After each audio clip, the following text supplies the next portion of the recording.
Donc bonjour à tous, je vous remercie d'être présents à cette webconférence sur le thème rencontre de deux femmes franchiseurs dans un contexte un peu particulier, et je vous remercie vraiment de votre participation. Donc on va passer 45 minutes à peu près ensemble pour découvrir le parcours de deux femmes d'exception, on va les qualifier comme ça, dans le monde de la franchise, donc Claire Lano et Laurence Caudron. Franchiseurs des enseignes Babichou Service et Temporis qu'elles ont créé il y a quelques années, plus de 20 ans si j'ai bien compris. Et bien sûr, n'oublions pas, dans cette période de pandémie, on leur posera des questions sur ce qu'elles ont mis en place pour accompagner le réseau de franchisés et les clients. Pour démarrer, certaines ne me connaissent pas, donc je vais me présenter. Donc je suis Corinne Jiquel. J'anime cette plateforme reconversionenfranchise.com dédiée à l'entrepreneuriat des femmes et la franchise. S'il y a des messieurs qui sont inscrits, vous êtes toutefois les bienvenus.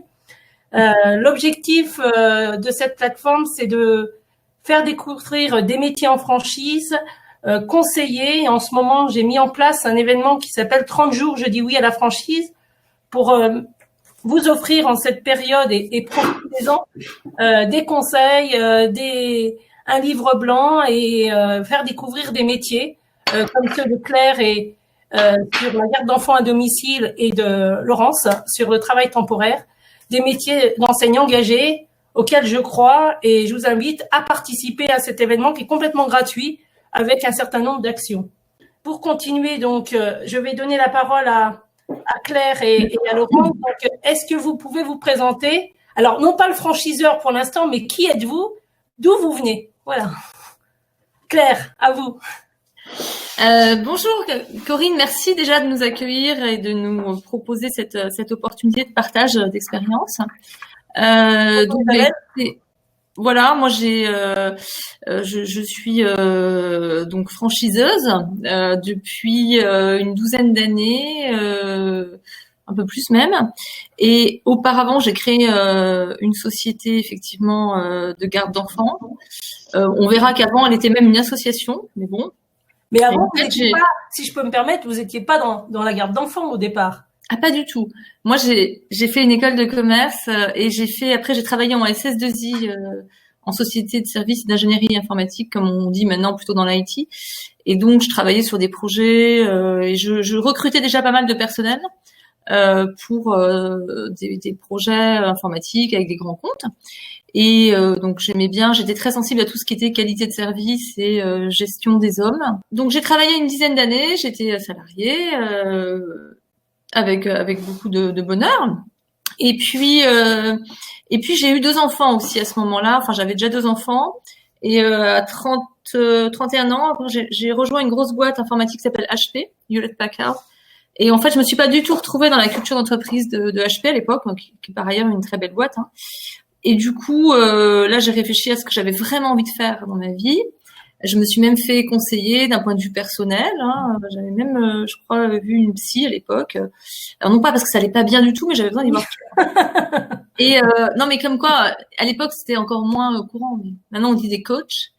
Et donc, et voilà. Et tout d'un coup, j'ai eu cette idée, j'ai eu ce flash qui est de dire, puisque j'ai du mal à faire garder mes enfants, c'est compliqué. J'étais cadre, j'avais des déplacements, etc. J'aimerais bien finalement essayer de me baser sur cette expérience et en faire une solution professionnelle. Voilà, c'est comme ça qu'est née l'idée de Babichou, qui à l'époque s'appelait Allo Assistance Babichou. Voilà. D'accord, très bien. Et alors, de votre côté, Laurence, vous étiez déjà vous dans le métier de l'intérim? Alors moi je suis issue d'un milieu ouvrier. Mes parents, ma mère tenait un petit commerce de proximité comme on dit aujourd'hui, et mon père était ouvrier. Et en fait j'ai fait une école de commerce. Ensuite j'ai fait chez Danone et puis ensuite à Redoute Catalogue avant de rentrer dans le groupe Adecco. Et en fait, comme Claire, c'est assez marrant, c'est le constat d'un environnement qui nous plaît en partie, mais pas complètement, qui nous fait avoir une idée de quelque chose qui pourrait fonctionner mieux. Et en fait, quand j'étais dans le groupe Adecco, je me suis dit que si on avait un système où on pouvait avoir l'implication de patrons franchisés indépendants avec les moyens des grands groupes, on aurait une réponse nouvelle à ce marché-là. Et c'est ce qui m'a donné l'idée de créer finalement la première franchise dans l'intérim et le recrutement. Et comment ? Vous m'entendez là ? Vous entendez bien ? Oui. Ok. Nous, oui. Qu'est-ce qui vous a donné à toutes les deux ce déclic, cette envie d'entreprendre ? Moi, je me permets de rebondir. Du coup, je pense qu'il y a un moment où on a envie de voir autre chose. On n'est pas, alors soit on est très mal et il faut vite trouver une sortie, une issue. Mais je pense que c'est aussi quelque chose. C'est un processus qui se mature au fur et à mesure. Et à un moment donné, c'est comme un appel, quoi. C'est-à-dire que vous pouvez pas faire autrement que d'essayer, que de tenter. Voilà. Et je pense que si après on parle de la franchise et de l'esprit d'entrepreneur qui nous anime, c'est vraiment ça. Et en fait, moi je ne savais pas que j'étais entrepreneuse et je me suis révélée entrepreneuse. Ça c'est quelque chose qui est assez amusant d'avoir compris ça au fur et à mesure. Voilà. Je sais pas si j'ai répondu à la question. Et vous, Laurence ? Pour ma part, je crois que moi, au fond de moi, j'ai toujours su qu'à un moment donné, j'aimerais mener ma propre barque quelque part, et que c'est aussi les événements qui m'ont amené à ça. Et en fait, ce que je trouve intéressant, c'est je dis toujours, j'ai grandi dans les yeux des autres. C'est les personnes qui me voyaient à un poste qui me disaient non mais en fonction de ce que tu as fait, tu vas forcément évoluer. Et un jour, j'ai eu une conversation avec un de mes clients qui m'a dit mais vu ce que tu as fait sur ton agence, tu vas devenir directrice régionale. Je lui ai dit oui, probablement. Et ensuite, tu vas devenir directeur général de ton entreprise. Et là, je lui ai dit ah non, pas du tout. Ça ne m'intéresse pas du tout d'être directeur général de l'entreprise parce que c'est un poste beaucoup plus politique que pragmatique. Et en fait, moi, j'ai besoin de prendre un dossier, de le mener à bien, de le voir grandir. Et le côté politique n'est pas celui qui m'intéresse le plus. Et puis après, il y a ce qu'on appelle généralement le plafond de verre quand on est une femme dans des grosses structures. Et en fait, justement, je trouve que l'entrepreneuriat est vraiment un moyen de le faire complètement voler en éclats. Et je pense qu'au fond de moi, j'ai toujours su que j'avais envie d'avoir ma propre entreprise.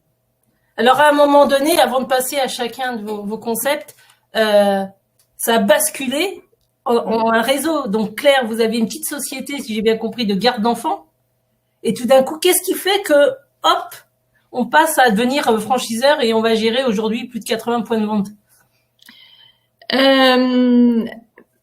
En fait, oui, je savais même pas ce que c'était que la franchise. Hein. Enfin, pour moi, la franchise, c'était des chaînes. Hein. Voilà, quand on se balade dans la rue, qu'on voyait des chaînes essentiellement à l'époque, c'était plus restauration rapide, voilà. Et puis il y a quelqu'un qui m'en avait parlé, qui m'a dit mais vous voulez pas faire un réseau? Bon, j'étais pas prête en fait. Et puis au bout d'un moment, je me suis rendu compte quand ça marchait bien, ça commençait à être huilé, qu'on avait le risque de rentrer dans une espèce de routine. Et là, je me suis fait peur, je me suis dit non, ça va être trop routinier, ça faisait 5-6 ans. Et là, il y a eu aussi un bouleversement dans le marché des services à la personne qui a fait que le marché s'est ouvert en fait à l'entreprise, là où avant c'était essentiellement les associations qui pouvaient intervenir sur notamment la garde d'enfants à domicile. Et en un été, j'ai travaillé presque tout l'été. Je crois qu'en plus j'avais un bébé sur les bras, enfin je sais plus très bien. On a tout changé et on est passé d'association d'entreprise et on a aussi changé notre modèle. Parce qu'on est passé de mandataire, c'est un peu technique, et de mise en relation à prestation de service, c'est-à-dire que c'est nous qui employons et donc employons tous les intervenants. Voilà. Alors avant de répondre à la question de Sophie, qui est pour vous deux, qui est de dire mais qu'est-ce que vous avez fait pour ôter ce doute, enfin donc ces doutes qui souvent quelles ressources vous avez utilisées pour aller de l'avant. Avant, Laurence, vous, qu'est-ce qui a fait que vous êtes passé aussi côté franchiseur d'un seul coup? Est-ce que c'était une structure d'abord indépendante et puis après c'est devenu Non, alors non, justement, en fait, moi j'étais dans un grand groupe et en fait, je me disais un grand groupe c'est bien parce qu'il y a des moyens. En revanche, je trouvais que voilà, on avait l'impression que les services, enfin que les agences étaient au service du siège social. Et ça m'allait beaucoup moins parce qu'en fait, au final, ce sont les gens qui sont sur le terrain dans les agences qui font le job. Et en fait, je trouvais que c'était justement intéressant de lier les deux. Donc, en fait, c'est vrai que souvent les personnes sont surprises parce que quand j'ai créé la première unité, c'était la première unité pilote du futur réseau de franchise. C'est-à-dire que j'ai pas pensé à créer une unité toute seule. J'ai créé l'unité en me disant, ça sera le pilote de la franchise. Donc, tout ce que je vais faire, je vais devoir l'écrire, je vais devoir faire en sorte qu'il se soit reproductible partout.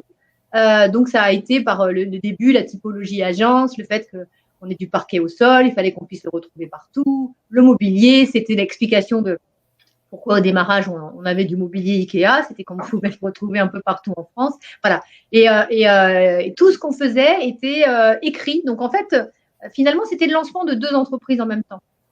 L'unité pilote qui devait grandir et servir par ses résultats finalement à financer la structure franchiseur que j'ai créée en fait 1 an après l'ouverture de mon unité pilote pour pouvoir vendre mon premier contrat de franchise en fait. Oui, alors les ressources que vous avez sollicitées pour vous remotiver, ben, vous étiez déjà motivé, si j'ai bien compris. Oui, ça c'est sûr.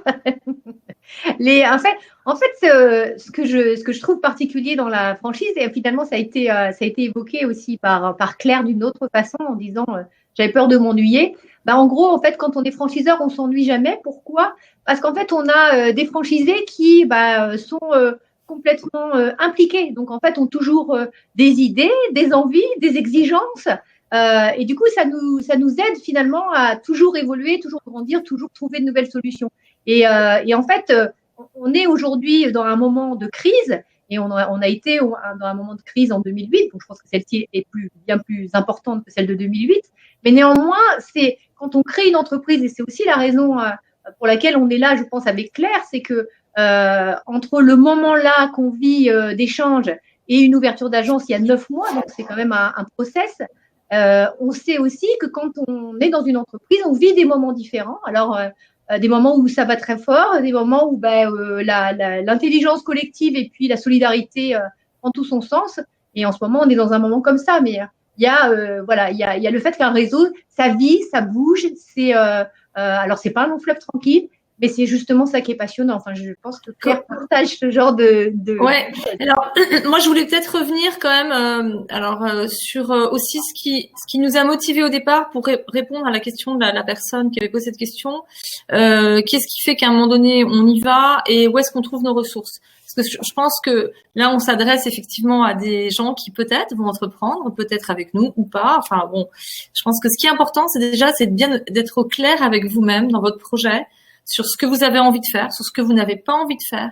Et c'est là où vous allez trouver la ressource. Parce que je trouve que cette idée de ressource, c'est une très bonne idée. C'est finalement, qu'est-ce qui fait, où est-ce que je vais trouver? Est-ce que c'est en moi, dans mes tripes? Voilà. Et je pense effectivement que là, c'est une décision qui vous appartient, qu'il faut prendre seul. Alors, il faut chercher après l'aval de votre entourage ou pas, mais on a quand même besoin d'entendre l'aval au moins de notre conjoint, voilà, de la personne avec qui on vit. Sinon, ça va quand même être compliqué pour la suite. Mais je pense vraiment que ce qui doit nous mouvoir, ce qui doit nous bouger, c'est vraiment ce qu'on a dans nos tripes et ce qu'on a envie de partager. Et à un moment donné, qu'on sent que où est-ce qu'on trouve les ressources, on les trouve en passant à l'action. Je pense très souvent, quand on a un doute, et vous allez voir que dans votre parcours d'entrepreneur, le doute, c'est quelque chose, il faut en parler. Enfin, je veux dire, même si être dans un réseau de franchise, ça permet de lever énormément de doutes et de trouver beaucoup de choses qui existent déjà, qui sont facilement utilisables. On viendra sur les avantages, j'imagine, Corinne, de tout cela. Ouais. Vraiment, déjà, la première personne qu'il faut considérer dans ce projet, c'est vous. C'est être clair avec vous. Voilà. Alors moi, je rajouterais que profitons, hélas, de cette période de pandémie pour se poser des questions, être aligné avec soi-même, se concentrer et voir ce qui est le plus important et profiter vraiment de tout ce qu'on vous apporte pour nourrir votre réflexion. Et je crois, à un moment donné, oser. Je crois que s'il y a un mot, c'est oser, quoi. Voilà. C'est celui qu'on emploie le plus souvent quand on s'adresse à un public féminin. Parce que les femmes ont souvent beaucoup de compétences, ont une capacité qui est très importante dans l'entrepreneuriat, c'est la capacité à gérer des choses très différentes en même temps. Souvent, c'est le fait de ne pas oser qui est le principal frein. Et comme Claire l'a dit, c'est vraiment important que vous ayez une réflexion sur ce que vous avez vraiment envie de faire. parce que on le dit, mais c'est vrai, quand on fait ce qu'on aime, on n'a pas l'impression de travailler, donc du coup, le temps passe vite et du coup, on s'appperçoit que la journée est déjà terminée. Et c'est parce qu'on a ce sentiment-là que ça fonctionne. En fait, si vous voulez, il y a deux façons de voir les choses.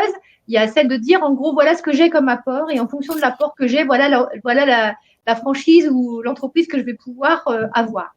Et puis, il y a l'autre qui est de dire, en gros, qu'est-ce que j'ai vraiment envie de faire et qu'est-ce que je sais faire. Et en fait, je pense que la deuxième solution est vraiment la porte d'entrée la meilleure.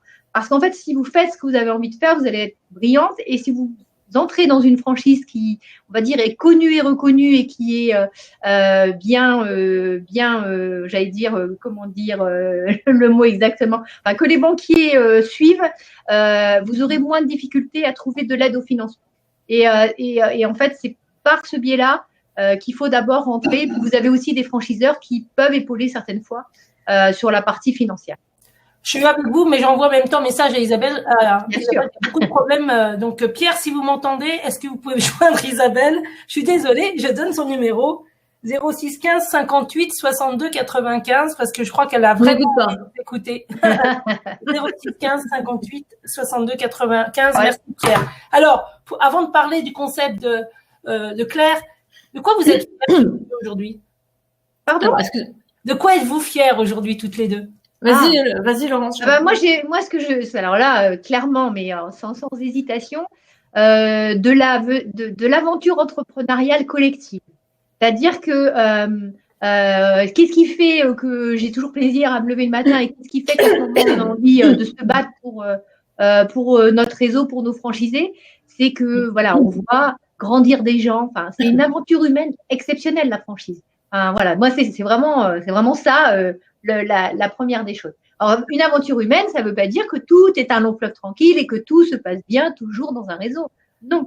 Mais globalement, si on devait en retenir quelque chose, moi, c'est ça qui m'anime de manière très claire. Alors, je pense que Claire doit partager certainement cette idée.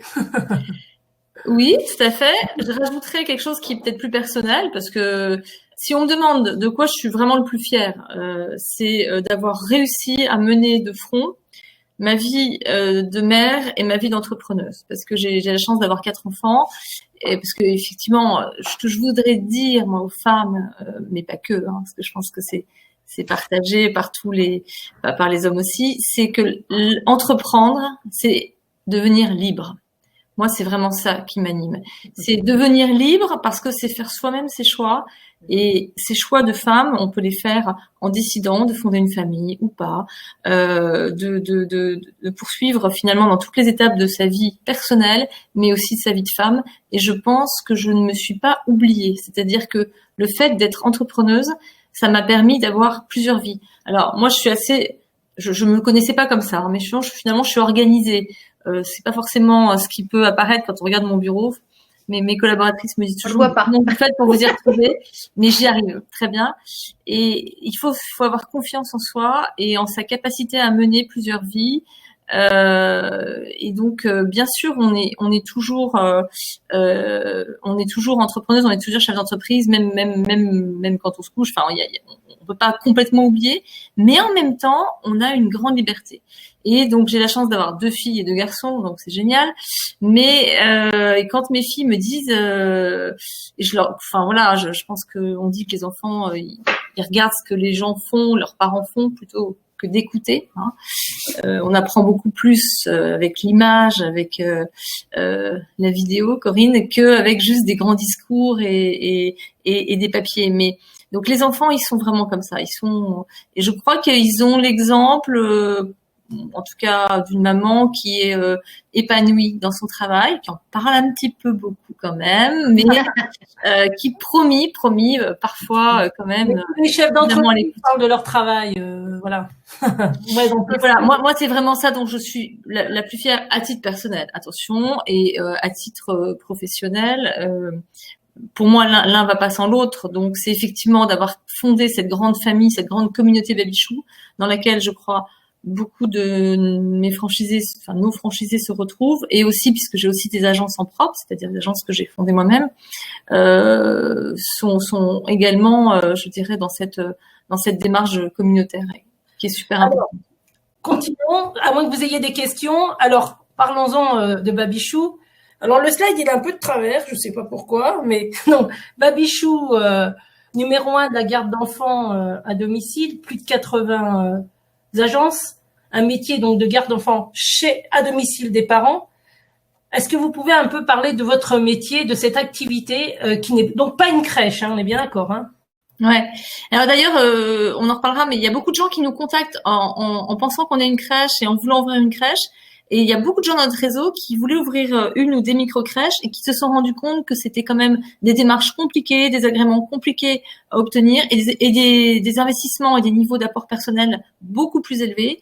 Donc voilà. Donc nous, on fait de la garde d'enfants à domicile pour l'enfant de 0 à 12 ans, partout en France, même dans les DOM.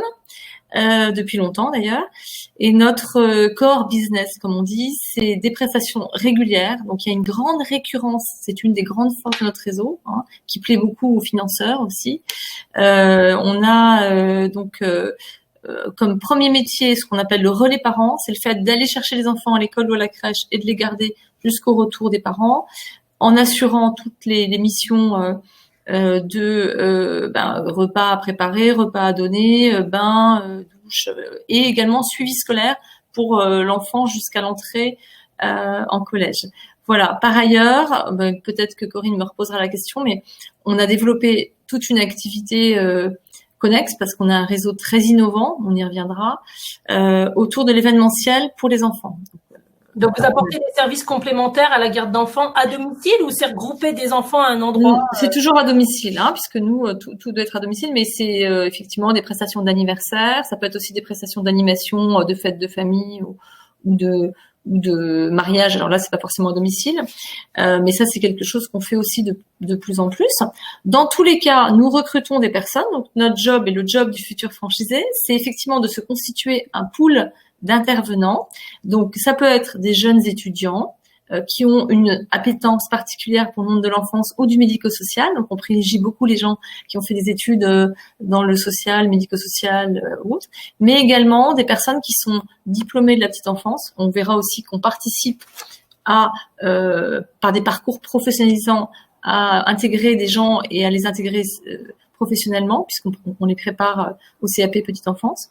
Dans tous les cas, on a donc ces recrutements donc de personnel, et par ailleurs, le franchisé doit aussi constituer sa clientèle, qui est une clientèle de particuliers essentiellement. Hein. Donc, on a aussi des accords cadres avec des mutuelles qui sont justement des accords amenés par le réseau. On a beaucoup de partenaires. On y reviendra peut-être tout à l'heure par rapport à l'actualité. Mais le franchisé constitue son propre pool d'intervenants d'un côté et son propre pool de clients. Voilà. Alors, est-ce que le franchisé doit être un professionnel de la petite enfance ou c'est simplement quelqu'un qui est motivé par ce secteur et qui doit savoir chercher de la clientèle et manager une équipe surtout? Voilà. Alors nous, on a très vite un nombre de salariés important. On a dans les agences de bonne taille jusqu'à 150 personnes à manager. Mais attention, ce sont des gens qui sont tous à temps partiel. Et à temps quand même assez partiel, parce que pour les étudiants, c'est des jobs. Pour les dames qui cumulent plusieurs emplois ou dans la garde d'enfants à domicile ou dans l'aide à domicile, ça se fait beaucoup.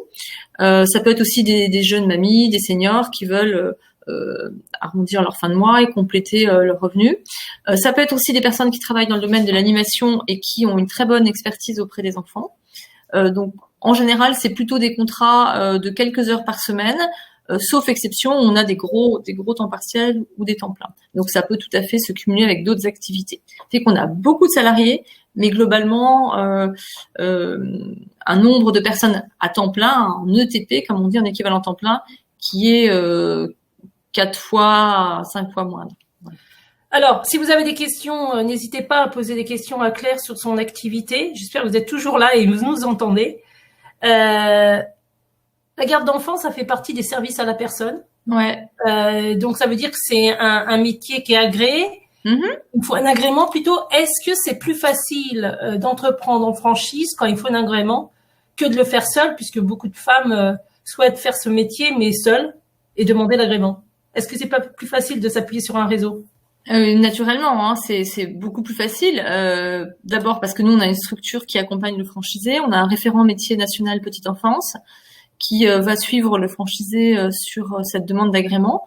Alors, la demande d'agrément, elle doit se faire 3 mois avant le fait de facturer des prestations pour la partie 0-3 ans. Mais attention, pour le 3 ans et plus, hein, puisque comme je vous l'ai dit, on fait aussi de la garde d'enfants pour les plus grands et très souvent, on s'adresse à des fratries. En réalité, 60% de notre activité est sur le plus de 3 ans et le solde, 40%, est sur le 0-3 ans.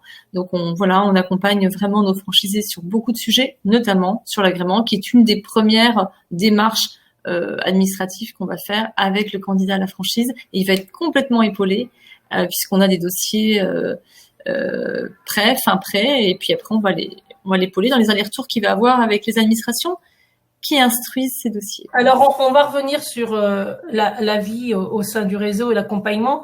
En combien de temps, si demain je veux je veux rejoindre votre réseau, entre le moment où je dis oui et que je vais ouvrir mon point de vente, il se passe combien de temps? Il peut se passer 3 mois ou moins de 3 mois, mais rarement moins parce que souvent la personne est encore en poste.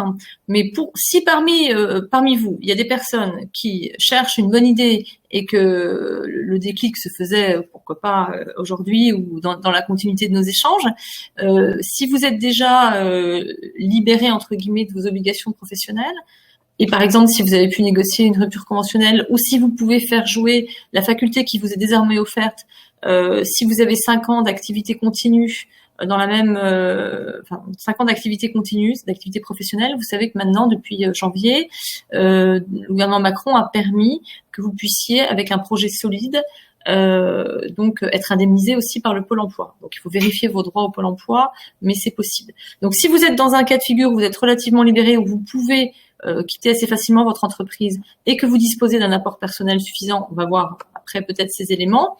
Nous, on vous accompagne aussi pour la recherche d'un financement. Donc, vous pouvez ouvrir votre agence en moins de 3 mois, d'autant que dans la garde d'enfants, on a une saisonnalité, bien sûr, qui est autour de la rentrée scolaire. Donc, c'est vrai qu'on a beaucoup de franchisés qui ont ouvert en juin ou même juillet pour les plus tardifs et qui réussissent à faire une rentrée scolaire, une belle rentrée scolaire, c'est-à-dire à délivrer des prestations de sortie d'école ou de garde d'enfants à temps plein. Quand l'enfant est malade aussi, on n'a pas évoqué ce cas-là, mais il est assez fréquent. Et donc, on peut très bien ouvrir en moins de 3 mois et être prêt pour la rentrée. Alors, pour finir, avant de passer à Laurence pour Temporis, est-ce qu'une famille, elle est cliente obligatoirement ou c'est souvent que la famille continue avec vous pour le 2e ou le 3e enfant? Ah mais toujours. En fait, quand ils sont avec Baby Chou, ils peuvent pas s'en débarrasser comme ça. Hein, ça leur colle à la peau. Donc c'est ça qui est assez intéressant, effectivement, comme tu le soulignes, Corinne. On a 80% de taux de récurrence d'une année à l'autre, ce qui fait que dans une optique business plan, même si on n'est pas encore là, c'est quelque chose à envisager. Il faut savoir que on a effectivement un gros avantage, c'est que une mission ne s'arrête pas en fait. Elle se poursuit sur plusieurs années. En moyenne, on garde un client 5-6 ans. Donc quand vous signez avec un client pour, imaginons 100 de chiffre d'affaires, hein, qui est un exemple, l'année prochaine, vous avez 80% de ces clients qui reprennent avec vous. Donc c'est très très sécurisant. Alors, ça ne veut pas dire que tout est fait. Parfois, il va falloir recruter une autre intervenante, il va falloir assurer des moments où il va y avoir des remplacements, mais vous avez une garantie de garder ce client, bien évidemment, si vous respectez bien les enseignements et le savoir-faire de l'enseignant. Voilà. Très bien, merci. Alors, je vais quand même poser la question à Sandy, à Sophie, je crois qu'il y a Aurore et bien d'autres. Est-ce que vous nous entendez? Parce que soit on est super clair et tout est clair, il n'y a pas de questions. Pierre, si vous êtes là, dites-moi, j'espère qu'il n'y a pas un problème technique sur le chat, je pense pas. Et donc, j'enchaîne avec Laurence. Donc, Laurence, allez, on va changer d'univers, on est dans le travail temporaire, jolie enseigne de recrutement. Parlez-nous un peu de votre métier, voilà. Avec ces 4, maintenant, c'est une marque et 4 enseignes. Voilà, alors le travail de mes franchisés, c'est un travail en B2B, en B2C quelque part, puisqu'en fait, on apporte effectivement aux entreprises la possibilité de leur apporter du personnel, alors sous deux formes, hein, la forme d'intérim qui est la forme la plus classique, et puis également pour le recrutement de personnel en CDI. Donc, il y a cette partie de travail. Et puis, ce qui correspond aux intervenants chez Babychou, chez nous, ils s'appellent des clients intérimaires. Donc, c'est les personnes qui sont d'abord candidats, que l'on sélectionne et qui vont travailler au sein de l'agence pour les entreprises. Donc, ils sont les salariés, ils sont payés également par l'agence de travail temporaire et délégués dans des entreprises.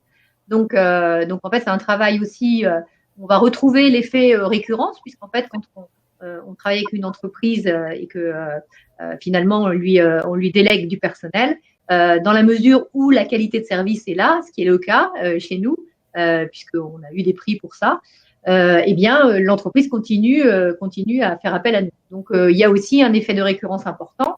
Donc, l'objectif, c'est à chaque fois pour augmenter le planning en ETP, hein, on voit qu'on a des caractéristiques qui se ressemblent, eh bien, on doit séduire de nouvelles entreprises et puis séduire aussi de nouveaux intérimaires qui aussi ont une relation forte avec l'agence. Et en fait, une des particularités de notre réseau, c'est qu'au démarrage, on a été la première franchise dans le métier, mais aussi on s'est dit qu'on allait considérer nos intérimaires d'une manière différente de ce que je rencontrais moi de manière un peu plus classique dans l'intérim, et de les considérer vraiment comme des clients, c'est-à-dire d'avoir un marketing client intérimaire aussi fort que le marketing client entreprise. Alors, ça est beaucoup plus rare. Ça veut dire quoi, ça? Ça veut dire Alors, ça veut dire quoi? C'est une très bonne question, parce qu'il y a des fois, comme tu dis, oui, on comprend bien, c'est logique, on a bien deux clients. Mais en gros, ça veut dire quoi? Alors, évidemment, pas en période de Covid-19, hein, mais quand un candidat rentre dans l'agence, on se lève, on lui serre la main et on lui demande ce qu'on peut faire pour effectivement l'accompagner. Donc, en ce moment, c'est pas possible. Donc, on avait dit sur nos enseignes, on est désolé, en ce moment, on peut pas le faire, mais le cœur y est. Et en fait, on va prendre le temps de connaître la personne pour savoir, encore une fois, hein, ce qu'elle sait faire et ce qu'elle a envie de faire. De manière à lui trouver la mission qui correspond le mieux possible. Et c'est vrai que quand on entend ça, on se dit si je suis client intérimaire, c'est chouette d'être chez temporiste parce qu'on va me chouchouter. Et en fait, je dis aux clients entreprises, mais c'est aussi vous les grands gagnants, parce que si on prend le temps de trouver là où va aller la personne, là où elle va être bien, finalement, elle va être bien dans ses chaussures quand elle va faire sa mission. Et donc, du coup, ce sera aussi vous le grand gagnant en tant que client entreprise. Donc, en fait, l'idée, c'est effectivement que la façon dont on le fait est franchement très importante chez nous. L'idée, c'est pas de faire du one shot. Les franchisés, ils ont des contrats de 7 ans. Ils s'inscrivent dans la durée. Donc, le but, c'est que justement, il y ait à chaque fois de la récurrence et qu'on envoie la bonne personne au bon poste pour que les deux clients, l'entreprise et l'intérimaire, soient aussi satisfaits l'un que l'autre de la prestation finalement que l'on rend nous. Moi, j'ai vécu dans des endroits où je trouvais qu'on considérait que l'intérimaire était le moyen de satisfaire l'entreprise. Eh bien, chez Temporis, c'est l'agence Temporis qui est le moyen de satisfaire à la fois l'entreprise et de l'autre côté l'intérimaire. C'est très important. Est-ce que c'est ça que vous appelez l'emploi nouvelle génération? Alors, l'emploi nouvelle génération, c'est un peu différent. Pourquoi on a cette baseline-là? L'emploi nouvelle génération, c'était pour plusieurs raisons. La première, c'est que la franchise dans l'intérim avec Temporis, c'est nouveau. Donc, c'est une nouvelle génération d'intérim. L'autre aspect, c'était aussi pour signifier le fait qu'on était des indépendants, mais qu'on travaillait avec les outils des grands groupes. Donc, la nouvelle génération, c'est aussi les outils technologiques. L'application Temporis, la CVTech, on s'inscrit en moins de 10 secondes, tous les outils digitaux. Et puis, dire qu'on est, moi, ce que j'aimais ce que j'aime toujours d'ailleurs dans cette baseline, c'est que quand on se dit nouvelle génération, eh bien, c'est un engagement, parce qu'en fait, on est obligé de se remettre en cause en permanence, parce que sinon, on n'est plus une nouvelle génération. Donc, c'est terrible d'avoir écrit sur sa vitrine nouvelle génération quand on ne l'est plus.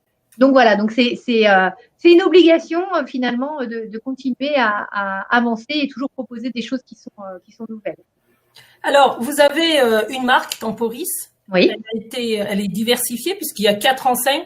Il y en a une pour consulting, une généraliste, une spécialisée, et puis une petite dernière qui est santé. Est-ce que vous pourriez nous en parler un peu plus de celle-ci? Oui. Et d'autres, mais oui. Alors d'abord peut-être la première, la principale, oui. c'est Temporis. Hein, c'est vraiment là-dessus qu'on a construit le réseau, avec l'idée qu'on voit bien, on voit bien l'importance de cette idée-là en ce moment, de dire en gros on est généraliste, tout secteur d'activité.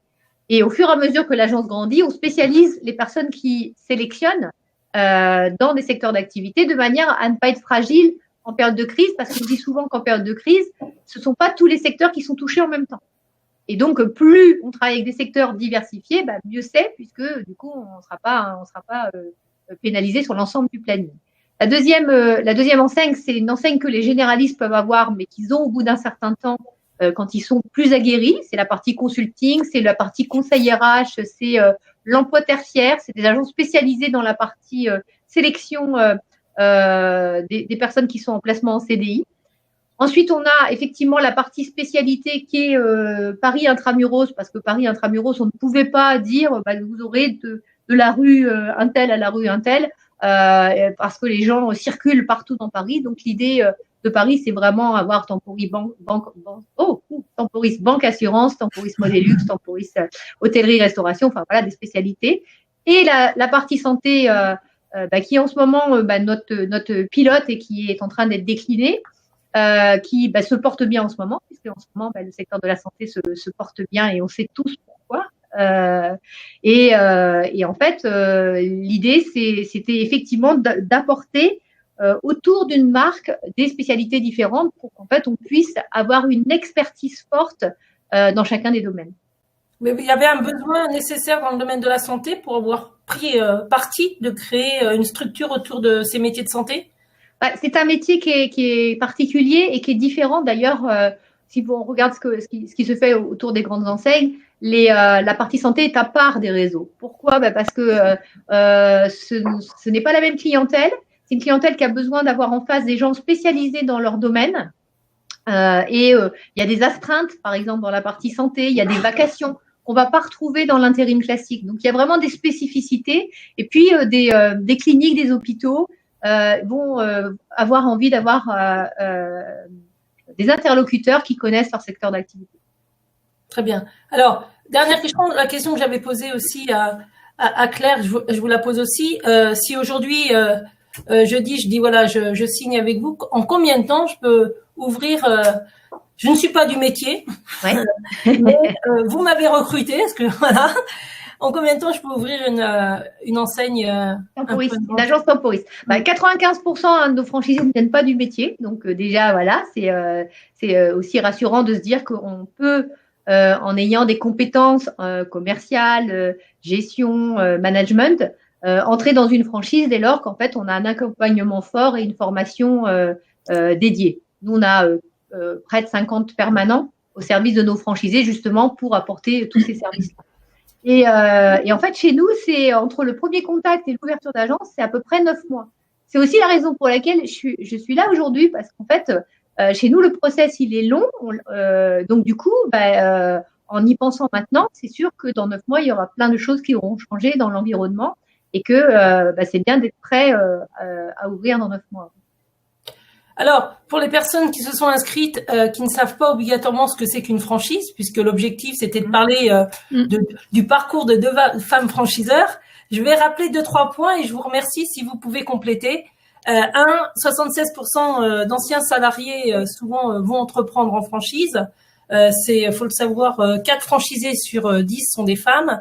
C'est un modèle économique qui fonctionne très bien. Souvent, quand on pose la question à un franchisé, est-ce qu'il est prêt à renouveler son contrat à 90% ou même 95%, c'est oui. La force de la franchise, c'est changer de métier. Hier, j'étais secrétaire, j'étais comptable. Demain, je suis responsable d'une agence Babichou ou Temporis. C'est de pouvoir changer de métier en s'appuyant sur une formation initiale et des formations continues. Et puis, c'est faire partie d'une grande famille où on est accompagné de A à Z. Est-ce que vous pourriez rajouter 2-3 points sans trop s'étaler, puisque c'est pas le but de cette webconférence, et que je voudrais vous faire parler de l'accompagnement après. quel est pour vous les 2 points forts que j'aurais vraiment oubliés, à part de dire que on s'appuie sur un savoir-faire, une marque et on est accompagné sans être seul? Pour moi, la première des choses, c'est de dire à personne, l'objectif de se mettre à son compte en franchise, c'est clairement de réussir plus vite et mieux que si on était seul. Sinon, ça sert à rien d'être en franchise. Donc, en gros, c'est justement d'aller voir quels vont être les accompagnements qu'on va avoir et aussi tous les moyens dont on va profiter. Aujourd'hui, chez nous, un franchisé qui ouvre, il bénéficie d'un budget de communication d'1 million. Quel est l'indépendant qui va mettre 1 million sur la table pour son lancement? Personne. Donc, en fait, c'est la mutualisation de moyens et c'est aussi le fait d'avoir des franchisés voisins qui démarrent en même temps que vous et qui sont aussi une autre forme d'accompagnement qui est tout aussi important pour le franchisé que le franchiseur. Parce qu'il faut pas, voilà, il faut rappeler qu'être franchisé, c'est être indépendant. On se rattache à une marque pour développer son activité en local et bénéficier d'une notoriété, mais on est notre propre chef d'entreprise. On est bien d'accord? Et oui. Claire, vous auriez quelque chose à rajouter avant de continuer sur la suite Je pense qu'il y a beaucoup de choses qui ont été dites. Moi, je dirais que il y a un proverbe africain bien connu qui dit seul on va plus loin, seul on va plus vite, ensemble on va plus loin. Et c'est ça la franchise. D'abord, on n'est jamais seul. Et il faut voir que les gens qui entreprennent, qui lancent une boîte, qui sont seuls, très souvent, au-delà de l'aspect investissement, parce qu'ils doivent tout penser eux-mêmes, leur com, leur système d'information, aller chercher leurs clients, trouver leurs prestataires, etc. Il y a un sacré challenge à savoir affronter la solitude. Et donc nous, ce qu'on apporte, c'est au-delà de tout ce qui a été dit, le savoir-faire, des systèmes d'information performants, de la com, nous aussi on fait de la com nationale, on fait même de la télé, etc. Et de la radio, donc ça c'est très appréciable. C'est vraiment cet entourage, cet appui à tout moment. C'est-à-dire en ce moment, à n'importe quel moment, vous pouvez appeler quelqu'un à la tête de réseau, vous pouvez envoyer un mail, vous avez des idées d'activités qui sont lancées, vous avez quelqu'un qui anime les réseaux sociaux, vous pouvez reprendre pour vous, on va vous reformer pour autant que vous ne maîtrisiez pas les réseaux sociaux. Effectivement, il y a un côté humilité quand on arrive dans un réseau, c'est même si je sais faire des choses et que je peux certainement les apporter dans un second temps, apporter ma pierre à l'édifice sur mes compétences à moi, au début, c'est accepter d'embrasser finalement toute cette boîte à outils et de l'utiliser rapidement parce que c'est elle qui va me faire gagner du temps. Mais on n'est jamais seul, on est toujours aidé. Et comme vous l'avez dit, il y a une solidarité. Nous, on a mis en place aussi des ambassadeurs régionaux qui sont en fait responsables du bien-être aussi des franchisés, non loin d'eux, et qui organisent, qui mutualisent des opérations de communication, qui peuvent organiser aussi des opérations événementielles, etc.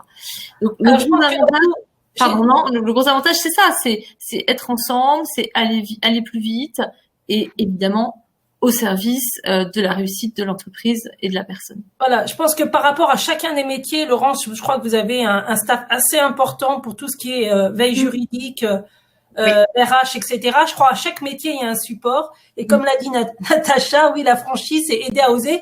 Je pense que oui, on va...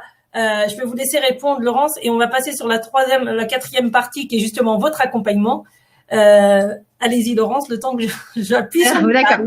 Donc sur la partie accompagnement, il peut être divers et varié. C'est vrai que là en ce moment et plus particulièrement dans le moment qu'on est en train de vivre, notre équipe juridique est mise à rude épreuve et en fait on a des messages de témoignages justement des franchisés qui disent merci de l'accompagnement dans un moment pareil.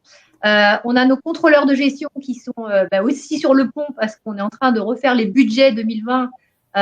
Et aussi, c'est dans des moments comme ça qu'on voit le niveau d'accompagnement des franchiseurs. Moi, clairement, cette année, j'ai annulé les minima qui sont contractuels parce que je veux pas rajouter de la difficulté à de la difficulté. Donc, en fait, c'est important de voir dans des moments comme ceux-là quel est l'accompagnement. Et je pense que justement, le moment il est très important pour les personnes qui se posent des questions sur les franchiseurs, c'est de dire en gros qu'est-ce qui a été fait dans des moments comme ceux-là, quoi. Parce que quand tout va bien, c'est effectivement plus facile d'être au devant et il faut voir comment on se comporte quand ça va un peu moins bien. Alors, donc il y a cette partie qui est sur le pont en ce moment. On a aussi la communication qui est très importante parce qu'en fait on est déjà en train, si vous voulez, sur une période comme celle-là, on a d'abord dit il faut mettre en sécurité les personnes, les permanents, les intérimaires. Ensuite, il faut regarder financièrement comment on va accompagner les franchisés pour qu'ils puissent faire face à ce moment particulier et quels sont ceux qui vont pouvoir être accompagnés par le gouvernement et quels sont ceux où c'est plus compliqué et qu'est-ce qu'on va pouvoir mettre en place. Ensuite, il y a, une fois qu'on a fait ça, il faut projeter les personnes sur après-demain, c'est-à-dire sur la reconquête. Donc là, par exemple, on vient de remettre une commission de travail qui est une commission reconquête pour dire en gros qu'est-ce qu'on met en place après-demain pour que ça reparte plus vite qu'ailleurs. Et ça, c'est important d'un moment comme ça de se projeter sur qu'est-ce qu'on met en œuvre pour que ça reparte, parce que c'est un moyen pour des personnes qui sont dans un moment difficile de se projeter. Et tout le monde a besoin de projection. Les personnes qui nous écoutent aujourd'hui, ils nous écoutent parce qu'ils ont besoin de se projeter et qu'en fait, c'est justement avec ce partage que ça peut leur donner envie, que ça peut être le déclic pour qu'ils se projettent. Donc un accompagnement très très très fort avec on a dit l'informatique, la logistique, les accords nationaux négociés pour le réseau, les animateurs réseau. Enfin voilà, c'est un staff très très important et surtout dans des moments pareils. Alors justement, comme j'ai inversé les slides puisque on a parlé de cette période un peu particulière. Donc moi, ce que je dis aujourd'hui, c'est que la franchise, c'est un super outil pour se lancer. C'est un accompagnement et c'est encore plus prouvé aujourd'hui par vous et puis par d'autres que je connais, avec des mises en place de différents dispositifs d'accompagnement pendant cette crise. Et est-ce que vous pensez qu'il va y avoir quelque chose de particulier, de nouvelles initiatives que vous allez mettre en place à la sortie de crise pour aider encore plus les franchisés? Est-ce que ça a germé avec vos équipes, vos franchisés, de nouvelles initiatives, de nouvelles idées pour aller plus loin? Alors, c'est un petit peu trop tôt, je pense, pour parler tout de suite de sortie de crise, parce que, même si on aimerait bien tous y être, je pense qu'il faut être solidaire par rapport au fait que on est quand même sur une période qui risque d'être au moins de 6 semaines, comme ça nous a été rappelé par notre président. Je pense que quand on a une crise comme ça en tant que franchiseur, première chose, il faut écouter. Donc il faut écouter ses franchisés, il faut savoir ce dont ils ont besoin. Nous, on a mis en place tout de suite, je crois dès le mardi, des Zooms, donc des visioconférences pour que les gens puissent s'exprimer, partager et nous dire quelles étaient leurs angoisses, quelles étaient leurs attentes, quelles étaient leurs questions. Donc ça, c'est très important d'être disponible et à l'écoute. Je pense que c'est la première qualité d'un franchiseur. Après, on a d'un point de vue plus concret, mis en place des fiches techniques pour la mise en place pour certains de chômage partiel, c'est des choses très nouvelles. Appelons un chat un chat. Il y a des événements dans une crise comme celle-ci. On est tous en train de découvrir des choses qu'on n'a jamais vécues. Voilà, on n'a jamais vécu une crise comme ça. On n'a jamais été confronté à ça. Donc il faut le dire à nos franchisés. Et moi, je leur ai adressé plusieurs mails ou plusieurs communications en leur disant, on est très honnête, très simplement, il y a des choses qu'on maîtrise, mais il y a des choses qu'on ne maîtrise pas encore parce qu'on les apprend avec vous. Donc n'hésitez pas, si vous avez de bonnes idées aussi, à nous en donner.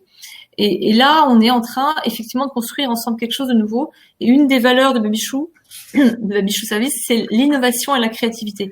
Et dans des périodes comme celle-ci, Corinne, tu me posais la question, qu'est-ce qui va en sortir? Il va en sortir une faculté à davantage s'écouter encore plus, à peut-être faire plus souvent encore des commissions, des webinaires comme on a pu faire depuis le début de la semaine, et à s'épauler par rapport aux mises en œuvre de solutions plus originales qui n'ont pas forcément encore été testées à droite à gauche. À titre d'exemple, nous, on a mis en place très rapidement un partenariat avec le leader européen de la téléconsultation médicale qui s'appelle Livy, et nos franchisés peuvent, dès cette semaine, avoir des gardes d'enfants qui sont demandés par le personnel soignant et qui sont directement fléchés chez eux. Donc ça, c'est une hyper agilité. Babychou Service est un réseau agile. On a que 80 agences pour l'instant, même si notre objectif, 84 très exactement, est d'en avoir 100 en 2020. Donc j'espère qu'on y arrivera. En tout cas, on a gardé ce côté frais, comme disent les jeunes, et ce côté agile je pense, qui nous permet d'être vraiment très très réactifs dans des périodes comme celle-ci. Voilà. Après, ce qu'il en sortira, je pense beaucoup de considération accrue, de respect, de solidarité entre nous et de vraiment l'idée de se tenir. Voilà. Alors, merci en tout cas. Je reviens en arrière sur ma petite bonne femme là, parce que ma petite fée, parce que j'ai remarqué que vous aviez des points communs toutes les deux, 20 ans d'expérience, des valeurs partagées sur le travail, l'autonomie, la notion de collaboratif. Vous l'avez évoqué plusieurs fois, l'esprit réseau. Comment cette participation active s'exprime dans chacun de vos réseaux? Est-ce que vos franchisés sont très proches de vous pour eux-mêmes développer la marque et vous accompagner dans des nouveaux produits, des nouveaux process? C'est quoi un peu aussi la deuxième question que j'ai à vous poser à toutes les deux, c'est quoi votre recette pour avoir insufflé cet esprit d'équipe et cette fierté d'appartenance? Et je sais de quoi je parle parce que je suis souvent en contact avec elle. Je dis elle parce qu'il y a beaucoup de femmes dans vos réseaux. Pas que. Mais moi, je m'intéresse beaucoup à l'entrepreneuriat féminin. Voilà. C'est quoi ce petit truc? Alors, vous n'allez peut-être pas nous donner vos potions magiques, hein, mais... Oh, si, parce qu'en fait, il y a des potions magiques qui sont pas transférables. Et les potions magiques qui sont pas transférables, c'est celles qui sont dans l'ADN du réseau. C'est-à-dire, c'est dans qu'est-ce qui fait qu'on l'a construit et comment on l'a construit. C'est-à-dire qu'en fait, quand on construit le réseau, on le fait d'une certaine façon. Et je donne un exemple très, très, très simple. Il y a des franchiseurs qui m'ont dit comment vous faites pour faire travailler gracieusement des franchisés pour d'autres franchisés. Et en fait, je dis, mais la question ne se pose pas chez moi, puisqu'en fait, c'est ce qu'on a fait du début. C'est-à-dire que quand mon premier franchisé a ouvert, on a vidé l'agence de Brive pour aller aider l'agence de Tarbes. Quand l'agence de Lille a ouvert, on a vidé Tarbes et Brive pour aller aider l'agence de Lille. Donc, en fait, aujourd'hui, tous les franchisés, dès qu'il y a une agence qui ouvre, viennent épauler sur une journée, gracieusement, le franchisé qui ouvre. Maintenant, ça se fait régionalement parce que le réseau a grossi. Mais ça, du coup, ça fait partie des choses qui ont construit le réseau. Donc, c'est la raison, en fait, pour laquelle c'est difficile de parler de recettes. C'est plutôt de ce qui est dans la construction de son propre réseau. Et ensuite, on a travaillé avec des commissions de travail pour dire, en gros, on s'en fout d'où vient la bonne idée. Il y a pas le franchiseur qui pense et les franchisés qui agissent. Non, tout le monde est là pour agir et penser. Et donc, peu importe d'où vient l'idée, l'essentiel, c'est qu'elle soit profitable à tous. Et donc, à ce moment-là, on la met en œuvre. Et là, moi, ça fait un certain nombre d'années où on a aussi même mis en place un comité stratégique. En fait, on a 5 franchisés qui sont en réflexion avec le franchiseur sur le devenir du réseau. On a fait qu'est-ce qui fera qu'on soit bien ensemble dans 5 ans. Et en fait, on a défini un plan d'action et qu'on est en train de mettre en œuvre avec les membres du comité stratégique. Donc, en fait, c'est aussi, je crois, la capacité à partager ce que certains appellent, entre guillemets, le pouvoir pour qu'en fait, il soit collégial et qu'on soit bien tous ensemble, en dehors du fait d'avoir des affaires qui fonctionnent bien aussi. On rentre dans un réseau pour gagner sa vie, on y reste parce qu'on s'y sent bien.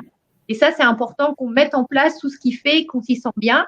Et effectivement, c'est pour ça que des franchisés viennent témoigner de leur expérience parce que ils sont fiers de ce qu'ils ont fait, et ils sont fiers de leur réseau. Et c'est la plus belle des reconnaissances qu'on peut avoir. Un franchisé qui parle à un candidat, c'est bien meilleur qu'un franchiseur qui parle à un candidat, puisque il y a le côté vie ma vie qui est très important. Si je me penche chez Claire, vous avez plus d'une franchisée ou 2 franchisés qui ont 1, 2, 3 agences. Je veux dire, je crois qu'il y a une des franchisées que je connais bien qui s'appelle Sophie qui m'a dit mais j'avais pas trop envie d'ouvrir 2, 3 agences, c'est le réseau qui me pousse. Il y a cette dynamique à l'intérieur de chez Babichou qui me donne envie d'aller plus loin. Ouais, tout à fait. Je pense que un peu comme moi je disais, je ne savais pas que j'étais entrepreneur et donc en fait on se découvre. Moi je crois que la création d'entreprise et la franchise, ça vous permet de découvrir des facettes de votre personnalité que vous ne connaissiez pas et des compétences que vous développez. Je voudrais juste revenir sur ce que tu demandais au début, Corinne. Qu'est-ce qui fait qu'il y a ce côté très rassurant, très entreprenant et qui fait que les gens, moi, m'ont dit j'ai envie de vous rejoindre dans l'aventure Babichou. Voilà. Alors c'est une aventure parce que une aventure c'est peuplé, enfin c'est ponctué de plein d'événements. On rigole beaucoup. Hein, on rigole beaucoup. Chez Babichou, on a plusieurs occasions de se voir tous collectivement. Donc on a déjà 3 conventions par an, ce qui est quand même énorme pour un réseau de notre taille. On a la grande convention en avril. Bon, là je crois qu'on peut confirmer qu'elle est annulée, même si c'était sympa parce que c'était en Crète. Et on a des universités d'été où on travaille vraiment sur justement reconstruire et continuer à faire évoluer le réseau en juillet. Et puis on a une convention en décembre qui est plus un séminaire de travail aussi après la rentrée, qui est une période très forte chez nous. Donc les gens ils viennent pour vivre l'aventure à nos côtés. Et je crois que ce qu'ils m'ont souvent dit, c'est qu'en fait nous sommes la tête de réseau et peut-être moi particulièrement accessible.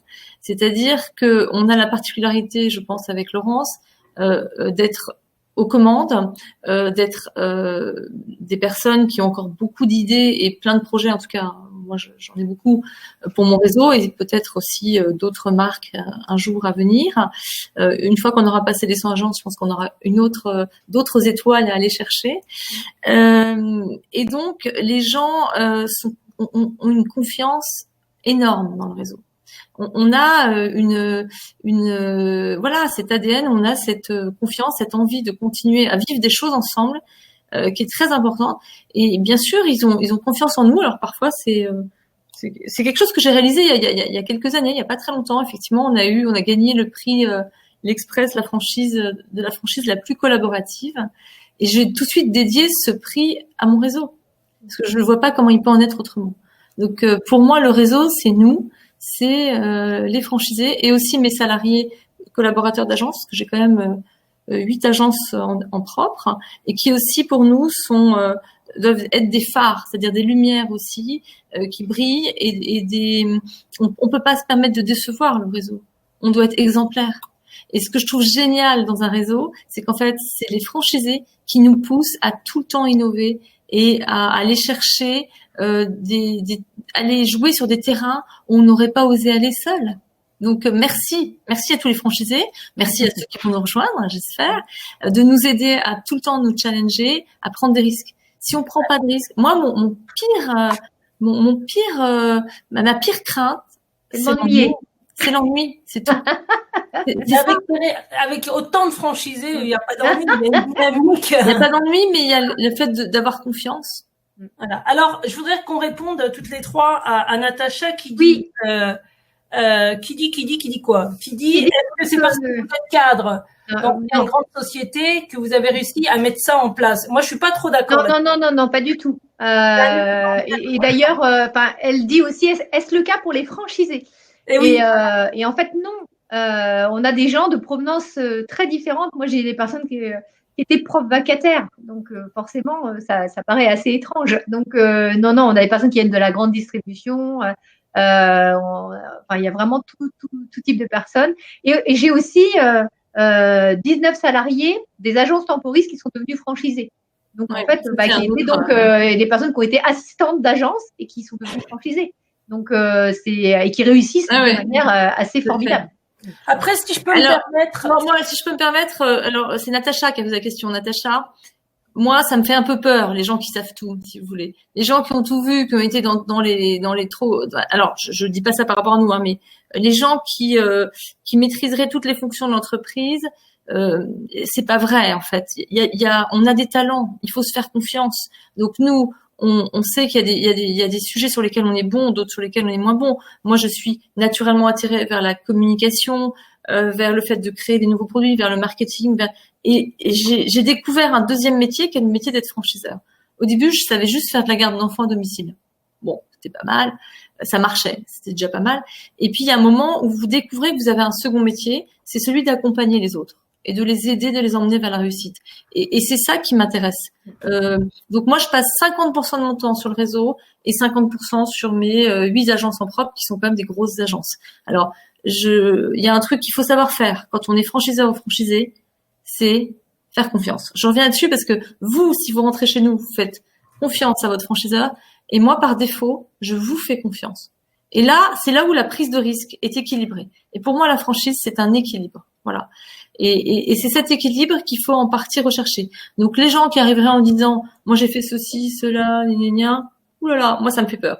J'ai déjà refusé des candidats. Je dis que des candidats, je peux pas dire des candidats, ça pouvait être aussi des femmes, mais des candidats qui peut-être avaient un ego trop important et qui n'auraient pas été capables d'être en phase d'écoute. Parce que je pense qu'une des qualités qui fait que vous allez réussir avec nous, avec la franchise en général, c'est au début un peu d'humilité. Et nous aussi, on doit être humble par rapport à notre capacité à vous emmener. Et ça, j'y crois vraiment. Et après, par contre, vous devez être humble aussi quant au fait que si vous rentrez dans une franchise, au début, il faut accepter de suivre. C'est le jeu. C'est comme ça que alors, ça marche. c'est suivre, mais alors attention, c'est être autonome, mais aussi avoir envie de participer à une vidéo. Ah oui, très important. Avoir envie de participer. Et je rebondirai sur vous deux pour informer notre auditoire. Un franchiseur peut refuser une candidate ou un candidat si la personne n'est pas en phase avec vos valeurs et qu'il n'y a pas une adéquation. C'est super important et je pense que dans vos réseaux, vous avez pris du temps de recruter des personnes, mais il fallait qu'il y ait une osmose. Il fallait qu'ils partagent vos valeurs. Est-ce que vous êtes d'accord? Oui, tout à fait. Tout à fait. Enfin, je rejoins aussi sur quand des personnes pensent qu'ils savent tout, moi je leur dis faites-le vous-même parce qu'en justement, enfin, on a parlé d'humilité dans les valeurs de Temporis, c'est le H, c'est le début, c'est la première de nos valeurs, l'humilité, parce que ça permet de se dire, en gros, voilà, j'ai plein de choses à apprendre. Et en plus, l'humilité, c'est quelque chose qui fait grandir durablement, parce que on a toujours quelque chose à apprendre, même quand on a réussi ou qu'on a l'impression qu'on a plus réussi qu'au début, eh bien, on a encore plein de choses à apprendre. Donc, nous-mêmes, on a des choses à apprendre, tout le monde a des choses à apprendre. Donc c'est vrai qu'il faut que vous vous disiez que si on a mis en place quelque chose qui fonctionne, il faut l'appliquer. Et puis, ça ne veut pas dire que c'est statique, que ça ne peut pas évoluer, que vous ne pouvez pas mettre votre pierre à l'édifice, parce que justement, on en a besoin de votre pierre à l'édifice pour faire évoluer le concept. Il évolue, l'environnement, il bouge. Donc, en fait, on le construit avec nos franchisés qui, en plus, sont encore plus proches du terrain. Moi, à la différence de Claire, j'ai des responsables sur mes agences pilotes et notamment une à qui j'ai proposé de rentrer au capital de l'entreprise pour justement consacrer le maximum de mon temps sur la partie franchisée, parce qu'effectivement, quand on a un réseau de 160 unités, ça demande quand même beaucoup de temps. Donc, il faut avoir des relais. Et en fait, quand on grandit en tant que franchiseur, il faut accepter aussi encore avec humilité qu'on ne peut pas tout faire bien et qu'il y a plein de gens qui font des tas de choses mieux que nous. Et qu'en fait, moi, je dis d'ailleurs que moi, je suis la généraliste de l'entreprise et qu'en fait, tous mes collaborateurs sont plus compétents que moi dans leur domaine. Donc, et c'est justement toute cette humilité qui fait qu'en fait, on arrive à grandir sur la tête de réseau et qu'en fait, on arrive à faire partager ça. Parce qu'en tout cas, en tant que franchiseur, dire aux personnes, c'est bien de faire ça si nous-mêmes, on le montre pas. Vous voyez, par exemple, ce qu'on est en train de faire avec Claire, c'est de dire, en gros, il y aura un demain, il faut préparer demain. Parce qu'on est là et que ça peut paraître bizarre dans un moment comme celui-là qu'on soit là. On dit aux franchisés, il faut travailler sur demain, sur l'après-demain. Il faut qu'on leur dise que nous aussi on le fait. Alors je fais un petit détail, il y a un monsieur qui s'appelle Norbert qui a laissé un message en disant c'est très motivant, même si je suis un homme de rentrer dans une franchise. Claire, vous acceptez, Norbert, il n'y a pas de souci. Il y en a 40% de gars. Hein. Demain à 60, mais voilà. Alors, pour faire sur cette partie, moi, je trouve que c'est vrai que entrer dans un bon franchiseur, c'est quelqu'un qui crée une dynamique dans son réseau et avec une participation assez active de ses franchisés. Pour finir sur cette partie-là, tout à l'heure, je vous ai posé la question, vous êtes fiers de quoi en tant que personne, en tant que franchiseur? Vos franchisés, vous devez certainement le savoir, ils sont fiers de quoi? Est-ce que ils sont fiers, je pense avant tout, ils sont fiers d'appartenir au réseau. Et vraiment, il y a un énorme sentiment d'appartenance. Hein. Enfin, moi, je trouve ça fou.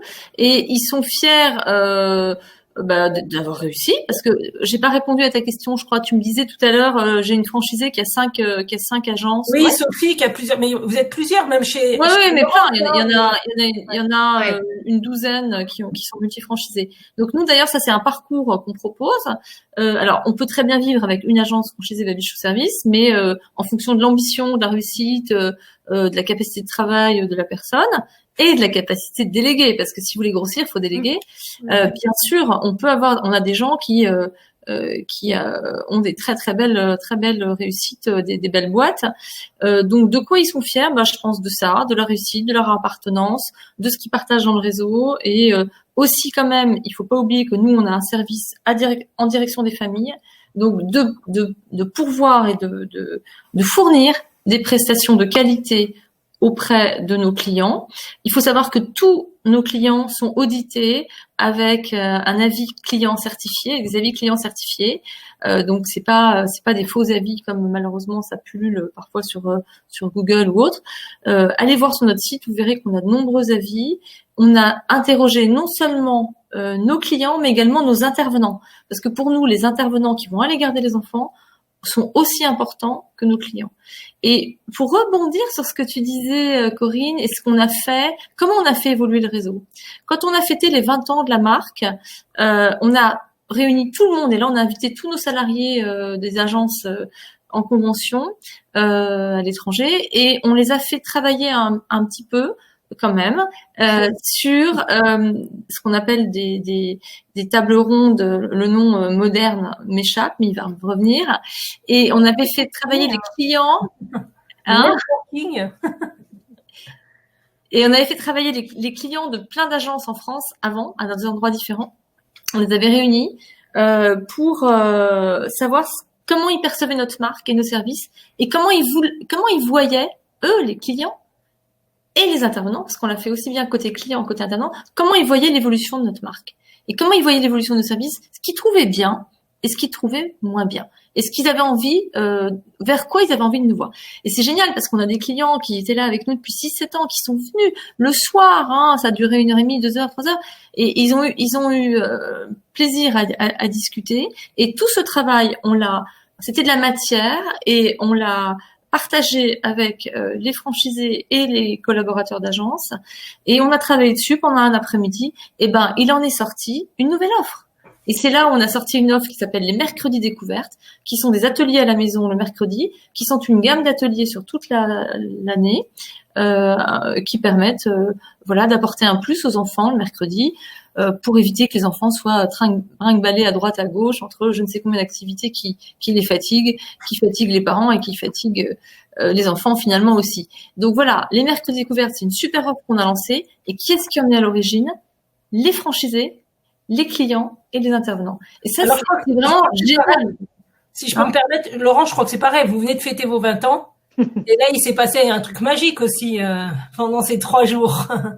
Oui, ça a été ce que j'ai appelé la convention anniversaire, c'est-à-dire sur 3 jours. Donc les franchisés sont arrivés le mercredi, le jeudi, le vendredi, on a continué la convention, et en fait le samedi, l'ensemble des équipes des franchisés sont venus nous rejoindre à Toulouse, et on était 500 à fêter cet événement qui a été si vous regardez Temporis, les réseaux sociaux, vous allez voir forcément cet événement. Ça a été un moment très magique pour moi. C'est vraiment des moments émouvants, les moments de rencontre. On fête en fait les événements du réseau avec l'ensemble du réseau.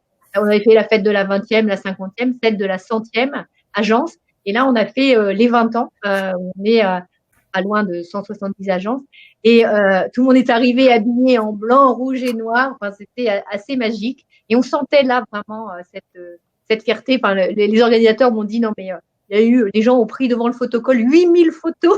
C'était un truc assez fou. Et ça a été alors c'est assez particulier parce que c'est arrivé cette année, c'est arrivé le 8 février, et tout le monde est reparti avec une énergie folle. Et je pense que voilà, l'énergie qu'on a emmagasinée à ce moment-là, elle nous aide dans des moments qu'on est en train de vivre tous ensemble, pour pouvoir repartir et avec cette envie de dire non, là, il faut vraiment que ça reparte et qu'on reparte tous ensemble parce que c'était magique. En tout cas, merci. On va arriver à la fin de cette conférence. Si vous avez des questions, merci de les poser. Moi, j'ai quand même une question. Voilà, si vous aviez des conseils à donner aux personnes qui nous écoutent par rapport à cette période qu'on vit qui est pas évidente, ou pour mieux se projeter.